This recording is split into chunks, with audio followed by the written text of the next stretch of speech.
unsuccessfully converted. That does mean that Clerc now is outright third all-time leading try scorer for France, just past the great Philippe Salah, 31 tries for his career, and that is a big one. 11-0 now to France. Yeah, Tihari, I just wonder, you know, there we talked about Yashvili, nailed the first 2 kicks, he's missed his last 2, and it's 5 points gone a begging. If France were up to 16 points to 0 up, you think, not quite game over, but goodness me, a long way to come back.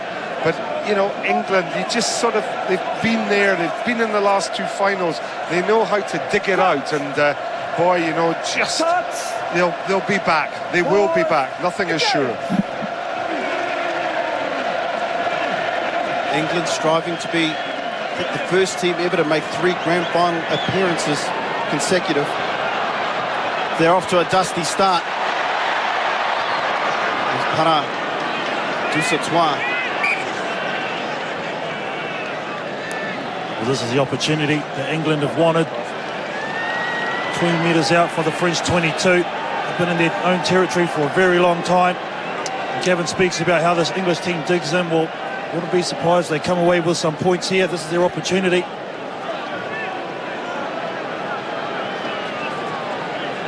See 2 to the left, 4 to the right for England.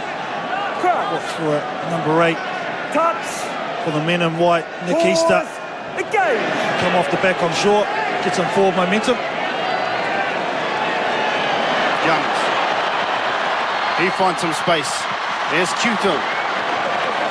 Good tackle by Julien Bonnier. Off to Wilkinson. Tom Palmer. Crashing at the ball. Youngs, dummies. Almost gets through. Couldn't escape the grip of Yanal Nale. Easter.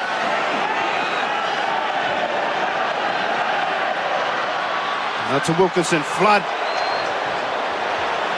Just escaped a nailing tackle by Rougerie.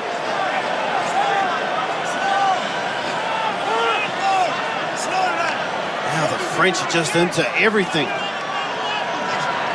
6th phase. Bernier, another good tackle. Not too sure who that pass was intended to. Toby Flood lined up a drop kick.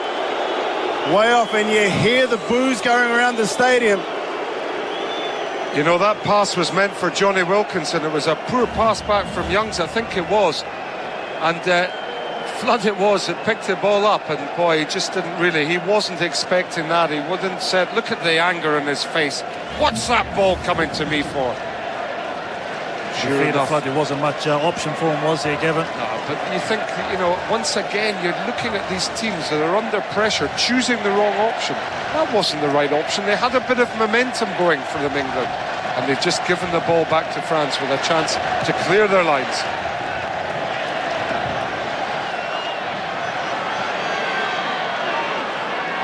Now Ben Font off to Tuilangi. He's had limited chances, but he's making the most of this one. Tuilangi breaks through the line. That's the 22-metre mark. Yashvili try to steal the ball away in England. He went behind. Marquita regathered. Terrific one by Tuilangi. As England back in good field position. Youngs. Wilkinson gives it back to the danger man. Stands strong in the tackle.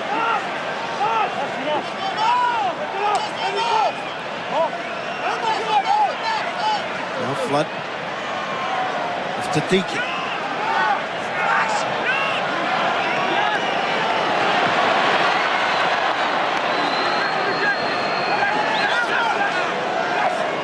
Now take the blind side. Oh, Marquita wasn't quite ready for that ball. So another missed opportunity for England. Well, and they had numbers on that far side. TA did England. They decided to take it into contact. You see it here. Tuilangi's break. Just fends off 2 players with his right hand. He actually had Youngs coming up on the inside. Didn't look. It was try under the post was short. But just before this, they needed to give it one more phase earlier. Yeah, there's just a real difference, Carl, between France when they've got their hands on the ball and England. And France look very comfortable, very assured. There's wraparounds, there's people running at different angles. And apart from this man, Tuilangi, you know, he is a thorn in the side of anybody that he plays against. Strong in defence, and you saw that bursting run there. That guy is just, he has been a brilliant find for Martin Johnson and the England team, but the rest of them, they're just lacking a wee bit of finesse. This guy doesn't have much finesse, Tuilangi. He is brute strength, right? He is, you know, he's an islander, let's face it. That guy knows one way, and that is over the top and through the middle. It's an interesting point you bring up, Gavin, because you know the English aren't used to that wide game plan, and they're trying to play it in a quarter-final of a Rugby World Cup. And as you said, they're just a bit behind at the moment, but if it does click, it will be dangerous. All brothers have all played for Samoa, but he has made that number 13 jersey his own for England. Another kick hoisted high. It's a brave attempt by England, but they couldn't come up with it. William Savat off to his front row partner, Nicholas Mas.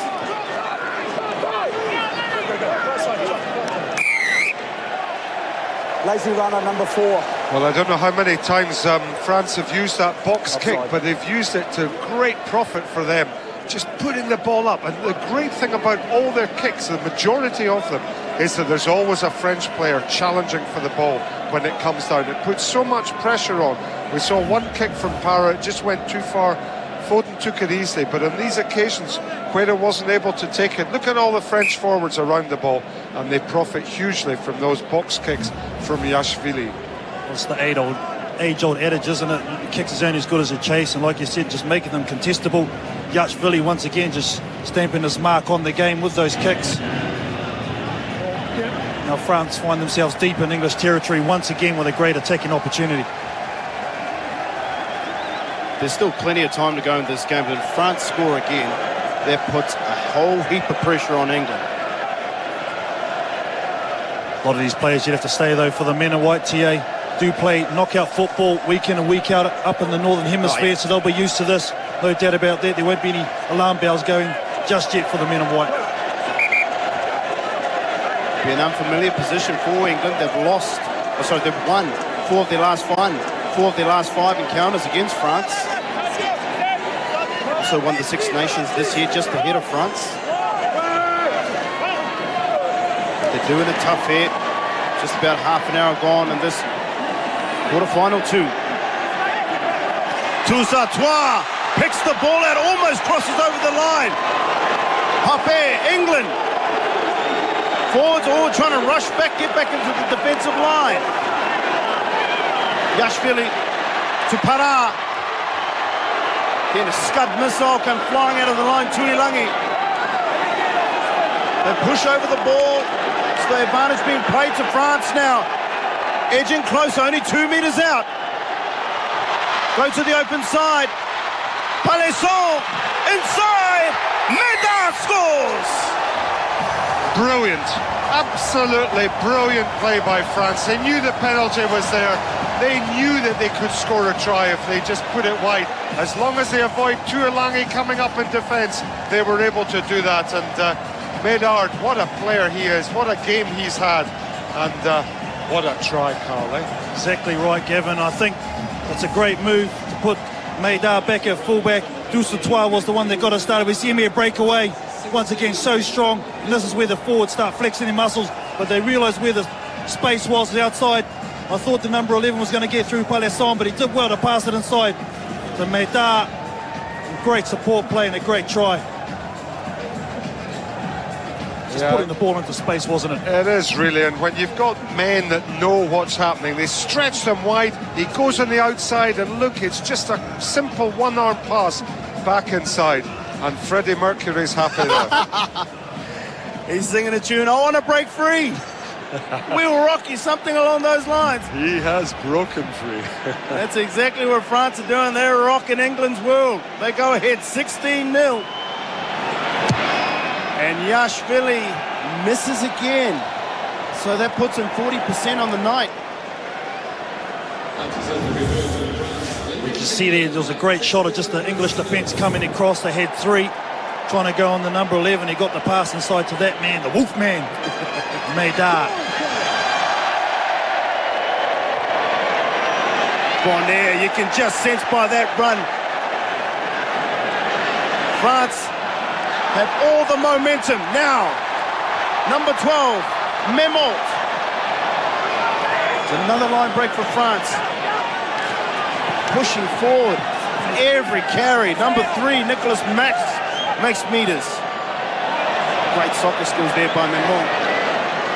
Rougerie, ill-directed pass. Now starts getting a little messy, and he calls a knock on.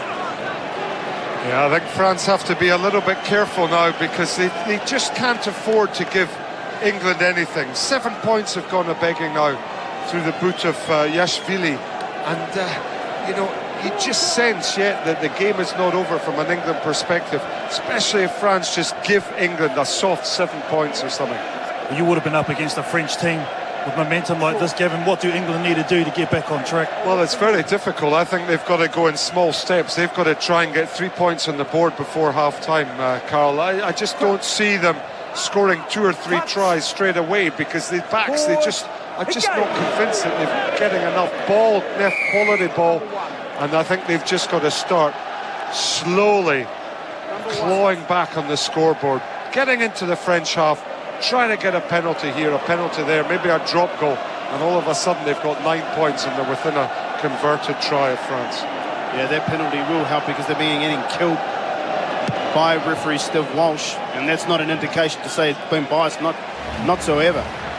He's doing a fantastic job. So England are under so much pressure. So penalty count now is 5-2. Now England, it seems for the first time in an eternity, get into the French 22. Well, this is the opportunity. My esteemed co-commentator Gavin Hastings was talking about the England need. Short line out, they go to 5. Waterfall's parked in the first standoff position for the men in white. Tom Palmer goes high. Wilkinson, inside ball. You know, once again, you just think they're maybe over-elaborating there. There seemed to be a bit of space out wide, and yet they're coming back inside. And, you know, you almost sense that this man particularly, he's just trying so hard. Look at all the numbers there. And they were sort of lined up, weren't they? And the disappointment on the bench there from England. The pass just didn't quite find the mark. Looked like steaming Chris Ashton, charging onto the ball, but he left it behind. It just doesn't look natural to them, does it? The English team in this type of football. I mean, they do have the class players that can play the game, but they just seem to be forcing their hand at the moment. But Carl, you're right, because it's not a game that they've played over the last few weeks here in New Zealand, and you know, they've kind of kept it pretty tight, and through the boot of Wilkinson, yeah, they've taken their opportunities, but they've only maybe scored 1 or 2 tries against the better teams. And you know, when they're up against it now, as they most certainly are, they've got to try something even more special. Memors punts the ball far and deep. So Ben Fodden throws the ball in for himself. That's a great kick, great clearing one from the French team deep into the English half. I think it's a French throw in. The English try to take it. I was just going to say, it looks as though that he caught the ball and ran it out. Well, he must have done, but that was absolutely... Freaking Rick, he took that over the line. Look at him. The whole back row, number 8. I think he did, didn't he? I think the touch judge was perfectly positioned to see that, and he's given France. That was a great moment for France, really. T.A. shaking his head. Put on your binoculars, T.A. No, that's what I'm just saying. He did a good job, though, acting as if, hey, he was out. The ball was out. Just carried on. Ben Fodden. Yeah, mistake there. Puts his team right back under the pump. France, fluid in motion. Medard. Off to Palisson. Wasn't more than 6 minutes ago they scored in that corner. Ball spills out. You can see in that instant, though, T.A., the number 13 for England Tuilagi came flying out, and I think they're starting to target him there, Gavin. Yeah, no, I mean, I honestly believe if they keep the ball away from Tuilagi, and you just look at him, watch this, boom, he was going to put him in hospital, wasn't he? Yeah, it was a bad read there, wasn't it? He needs to play the ball. Those behind moves really are catching him out there in the centres. Yeah, you're absolutely right, but the French do it, I think, better than any other side in world rugby, and